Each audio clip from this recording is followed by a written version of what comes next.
I've always been a bit of an urban explorer.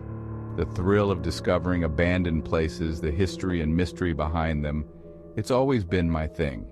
So, when I heard about an old hospital, one that had been shut down for decades, I couldn't resist. The place was rumored to be enormous, with countless floors and a network of underground tunnels.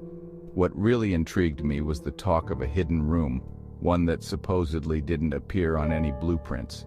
I decided to go alone. I know, not the safest choice, but I didn't want anyone else to potentially mess up the discovery. Equipped with a flashlight, a camera, and a backpack with some essentials, I ventured out.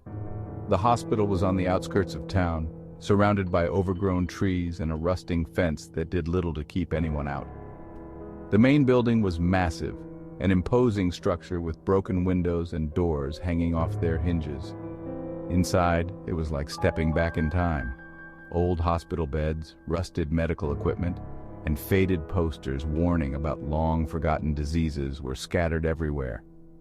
As I walked through the hallways, the air was thick with dust and the scent of decay.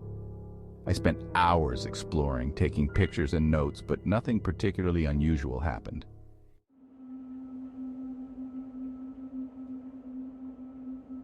That is, until I found the basement. The basement was pitch dark and the stairs creaked ominously under my weight.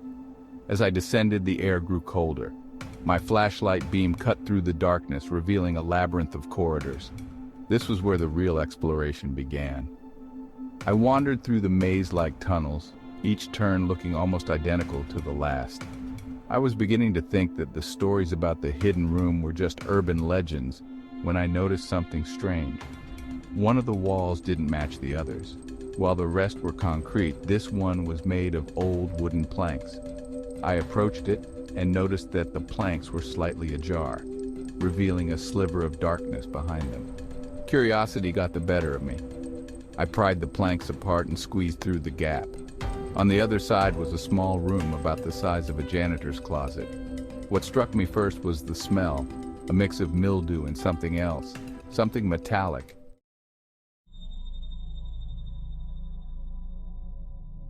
I shone my flashlight around and saw what appeared to be a hospital bed in the center of the room. Restraints hung loosely from its sides, and beside it was a rusty tray filled with surgical tools. My heart pounded in my chest as I took in the scene. The walls were covered in scribbled notes, some in English, others in languages I couldn't recognize. There were drawings, too, crude depictions of human figures in various states of distress. This was more than just an abandoned hospital. Something terrible had happened here. I moved closer to the bed, my flashlight catching something metallic underneath it. I bent down and pulled out a small, locked box. It was heavy, and the lock was old and rusted. Without thinking, I stuffed it into my backpack.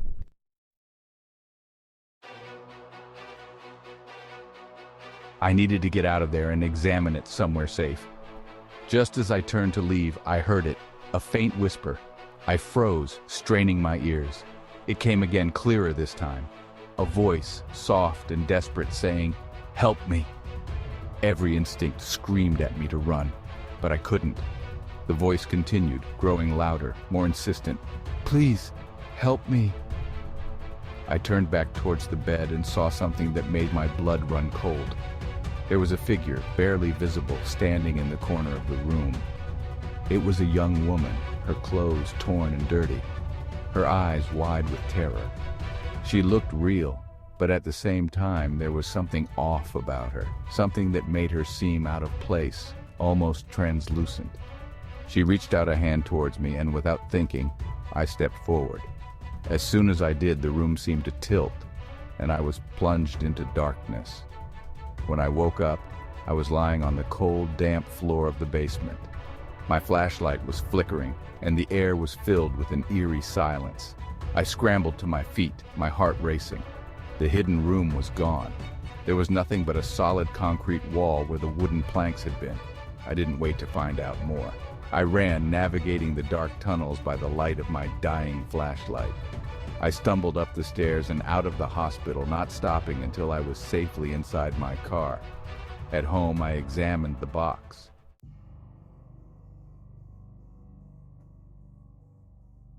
The historian and I decided to go back to the hospital to try and find more answers. This time we went prepared, with better equipment and a sense of determination. As we made our way through the basement, I felt a familiar chill. We reached the spot where I had found the hidden room, and to our astonishment, the wooden planks were back. We entered the room, and this time it was different. It looked more intact, as if it hadn't aged a day. The restraints on the bed were clean, and the surgical tools gleamed under our flashlight beams. The historian began taking photos and notes while I searched for any new clues.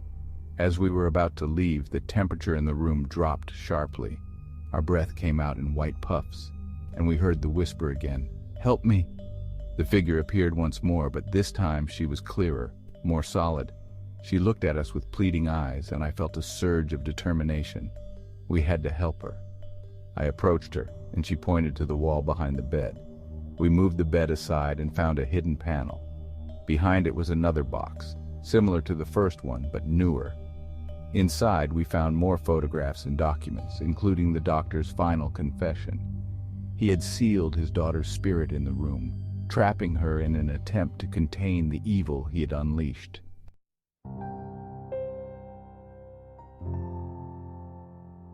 The historian and I knew what we had to do. We gathered all the evidence and took it to the authorities. It took some convincing, but eventually, a team was sent to investigate the hospital. They uncovered the remains of the doctor's daughter behind the wall, finally giving her the peace she deserved. The hospital was sealed off permanently, and the story made headlines.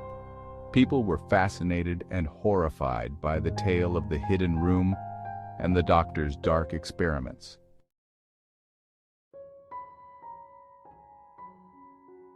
As for me, I decided to take a break from urban exploration. Some places are abandoned for a reason, and some secrets are better left undiscovered.